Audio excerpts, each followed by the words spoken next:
బాస్రాలోని ప్రసిద్ధ జ్ఞాన సరస్వతి ఆలయంలో నవరాత్రి ఉత్సవాలు ప్రారంభమయ్యాయి. ఈ ఉత్సవాల్లో భాగంగా తొలి రోజు అమ్మవారు శైల త్రిపురి అవతారంలో భక్తులకు దర్శనమివ్వనున్నారు. ఆలయ అర్చకులు, వేద పండితులు శ్రీ సరస్వతి, మహాలక్ష్మి, మహాకాళి అమ్మవార్లకు ప్రత్యేక పూజలు నిర్వహించారు. ఈ సందర్భంగా ఆలయ అధికారులు భక్తులకు ఎలాంటి అసౌకర్యం కలగకుండా అన్ని ఏర్పాట్లు చేశామని తెలిపారు. ఇక ఆలయ విశిష్టత, ఉత్సవాల నిర్వహణపై ఆలయ ఈవో అంజనాదేవి, చైర్మన్ శరత్ పాఠకులతో మా correspondent Naresh Kumar face to face. అమ్మవారి ఆలయంలో ఉత్సవాలు నిర్వహించేందుకు అన్ని ఏర్పాట్లు పూర్తి చేశారు. ఇటు పలు జిల్లాల నుంచి కూడా భక్తులు తరలివచ్చే ఉన్నటువంటి నేపథ్యంలో ఇటు భక్తులకు ఎలాంటి అసౌకర్యాలు కలగకుండా కూడా పూర్తి స్థాయిలో అన్ని ఏర్పాట్లు పూర్తి చేశారు. మరి ఈ క్రమంలోనే నిర్మల్ జిల్లాలో ఉన్నటువంటి ప్రసిద్ధ పుణ్యక్షేత్రమైనటువంటి బాసర అమ్మవారి ఆలయంలో నవరాత్రి ఉత్సవాలు నేటి నుంచి ప్రారంభం కానున్నాయి. మరి దీనికి సంబంధించినటువంటి ఏర్పాట్లు ఏ విధంగా చేశారు, మరి వాటికి సంబంధించినటువంటి పూర్తి వివరాలను మనతో పాటు బాసర ఆలయ ఈవో అంజనాదేవి గారు మనతో పాటు ఉన్నారు. వారిని అడిగి తెలుసుకుందాం.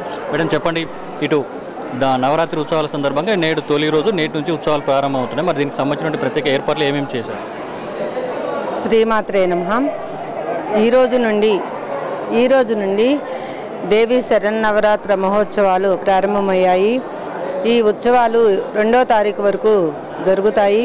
ఈ ఉత్సవాలలో ప్రధానంగా మూలా నక్షత్రం రోజు అనగా 29వ తారీఖున అధిక సంఖ్యలో భక్తులు విచ్చేసి వాళ్ళ చిన్నారులకి అక్షరాభ్యాసం చేయించుకోవటం జరుగుతుంది. ఎందుకంటే చదువుల తల్లి సరస్వతి అమ్మవారు, ఆమె దగ్గర మనం అక్షరాభ్యాసం చేయించుకుంటే వాళ్ళ పిల్లలకి మంచి విద్యాబుద్ధులు వచ్చి వాళ్ళు ఉన్నత స్థాయిలోకి వెళతారు అన్న కాంక్షతోటి ప్రతి తల్లిదండ్రి కూడాను వచ్చి ఇక్కడ పిల్లలకి విద్యాభ్యాసం చేయించుకోవటం జరుగుతుంది. మేము 29వ తారీఖు మూలా నక్షత్రం రోజున సుమారుగా 1,00,000 వరకు కూడాను భక్తులు వస్తారని, ఈ శరన్నవరాత్రులు మొత్తం రోజుల్లోనూ 4 లక్షలకు పైబడి భక్తులు వస్తారని అంచనా వేయటం జరిగింది.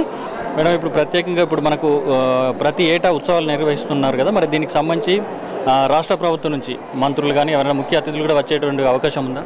అంటే మేము ఇన్విటేషన్స్ అయితే మా మినిస్టర్ గారికి, ఇంకా ఎమ్మెల్యేలకి, మినిస్టర్లకి ఇవ్వటం జరిగింది. కాకపోతే మాకు ఇంతవరకు అయితే ఇన్ఫర్మేషన్ లేదు. వస్తే రావచ్చు, శరన్నవరాత్రుల్లో ఏదో ఒక రోజు రావచ్చు. ప్రధానంగా దసరా నవరాత్రి ఉత్సవాలకు సంబంధించి ఇప్పుడు నవరాత్రులు జరుపుతుంటే దీని యొక్క ప్రధానంగా ముఖ్య ఘట్టం ఏంటి, దానికి సంబంధించి భక్తులు ఎంతమంది వచ్చేటువంటి అవకాశం ఉంది, వాళ్ళకి మౌలిక వసతులు గిట్ట ఏర్పాటు చేశారు ఏమైనా ప్రత్యేక? ప్రధానంగా ఈ శరన్నవరాత్రులలో అమ్మవారి క్షేత్రంలో ప్రధానమైన రోజు అంటే మూలా నక్షత్రం అండి. ఆ రోజు చిన్నారులందరికీ అక్షరాభ్యాసం కోసం దేశ నలుమూల నుంచి కూడాను అత్యధిక సంఖ్యలో భక్తులు విచ్చేస్తారు ఇక్కడికి. అయితే వాళ్ళకి మేము క్యూ లైన్లలో చాలాసేపు వెయిట్ చేయాల్సి ఉంటుంది. అందుకని వాళ్ళకి ఇబ్బందులు లేకుండా క్యూ లైన్లో బెంచెస్ వేస్తున్నాము. అలాగనే వాళ్ళకి క్యూ లైన్లో వాళ్ళకి వాటరు, పాలు, బిస్కెట్స్, పండ్లు అలాంటివన్నీ కూడాను సప్లై చేస్తున్నాము. అయితే ఇంతకుముందు గత ఉత్సవాల సందర్భంగా కొన్ని ఇబ్బందులు తలెత్తాయి, భక్తులను కూడా సరైనటువంటి సౌకర్యాలు కల్పించలేనటువంటి ఆరోపణలు ఉన్నాయి. మరి దీనికి సంబంధించి ఎలాంటి అసౌకర్యాలు కలగకుండా ప్రత్యేక సిబ్బందిని కానీ ఇప్పుడు ఎవరైనా ప్రత్యేకంగా తాత్కాలికంగా నియమించారా, ఏమైనా వాళ్ళకి ఎలాంటి మౌలిక వసతులు ఏర్పాటు చేశారు? కొంతమంది అర్చకులను కూడాను మేము తాత్కాలికంగా తీసుకున్నాము. అలాగనే శానిటేషన్ స్టాఫ్ను కానీ, సేవా సమితి వాళ్ళని చాలామందిని, సోషల్ సర్వీస్ చేసే వాళ్ళని చాలామందిని తీసుకోవటం జరిగింది.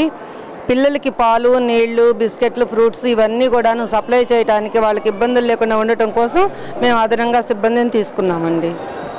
మరి చెప్పండి, ఇప్పుడు ప్రస్తుతం మనతో పాటు మరి యువగా ఉన్నారు, మరి చైర్మన్ గారు ఉన్నారు. మరి దీనికి సంబంధించి బాసర అమ్మవారి స్వయంభుగా వెలిసినటువంటి క్షేత్రానికి ఇక్కడ ప్రసిద్ధి పొందింది. మరి దీనికి సంబంధించిన విశిష్టత ఏంటి, దానికి సంబంధించి చెప్పండి. మీకు తెలుగులో చెప్పాలా, హిందీలో చెప్పాలి? पूरे भारत में उत्तर भारत से व्यास जी ने दक्षिण भारत के ओर आए थे।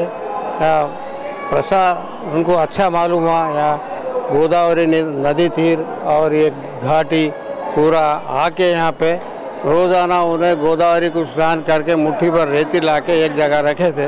रखने के बाद कुछ दिनों के बाद वो स्वयंभू मूर्ति प्रतिष्ठापना हो गया। वो आद्य शंकराचार्य जो थे श्रृंगेरी के, वो स्वामी जी इधर आए थे। आने के बाद सरस्वती माता जी के पास 64 कला युक्त स्थापना करे व्यास जी ने।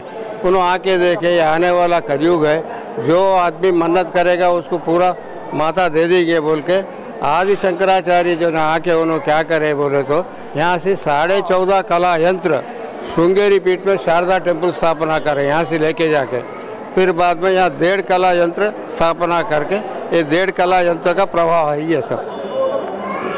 ఇది ఇక్కడ ఇప్పుడు గత ప్రతి ఏటా నిర్వహిస్తున్నటువంటి ఏదైతే ఉత్సవాలు ఉన్నాయో మరి వాటికి సంబంధించినటువంటి భక్తులకు ఎలాంటి సౌకర్యాలు కూడా పూర్తి సౌకర్యాలు కల్పిస్తూ సుమారు చుట్టుపక్కల ఉన్నటువంటి 4-5 జిల్లాల నుంచి కూడా భక్తులు తరలి వస్తారు. అలాగే పక్కనే ఉన్నటువంటి మహారాష్ట్ర నుంచి కూడా భక్తులు తరలి వచ్చి అమ్మవారి దర్శనం చేసుకుంటారు. మరి వారికి సంబంధించినటువంటి ఎలాంటి ఇబ్బందులు తలెత్తకుండా పూర్తి స్థాయి ఏర్పాట్లు చేశామని, కొంత తాత్కాలిక సిబ్బందిని కూడా నియమించి వాళ్ళకి పూర్తి స్థాయి మామూలుగా వసతులు కూడా ఏర్పాటు చేశామని, సుమారు 4 లక్షల మంది భక్తులు తరలి వచ్చి అమ్మవారి దర్శనం చేసుకుని కృపకు పాత్రలు అవుతారని చెప్పేసి ఈవో గారు చెప్తున్నారు. దానికి సంబంధించి అంతేకాకుండా పూర్తి గత స్వయంభూగా వెలిసినటువంటి అమ్మవారిని ఎంతో విశిష్టత కలిగినటువంటి అమ్మవారిని దర్శనం చేసుకోవడం ఎన్నో జనాల పూర్వ ఫలం అని చెప్పేసి ఆలయ చైర్మన్ గారు చెప్తున్నటువంటి పరిస్థితి ఉంది. ఇది ఇక్కడ తాజా పరిస్థితి. కెమెరా పర్సన్ సతీష్తో నరేష్, ఆదిలాబాద్, మెగా 9 టీవీ.